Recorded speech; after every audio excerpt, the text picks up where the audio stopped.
شاهدوا الآن تعليمات مستمرة لجنود الاحتلال.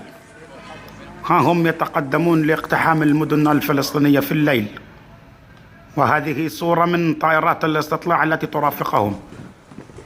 يتقدمون نحو المنازل.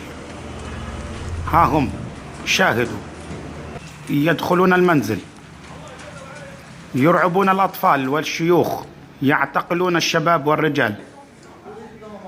شاهدوهم الآن، تعليمات مستمرة بكيفية التعامل مع الفلسطينيين. ها هم تدريبات لاقتحام المدن الفلسطينية. كل التكنولوجيا مسخرة لهم، يراقبونهم من كل مكان.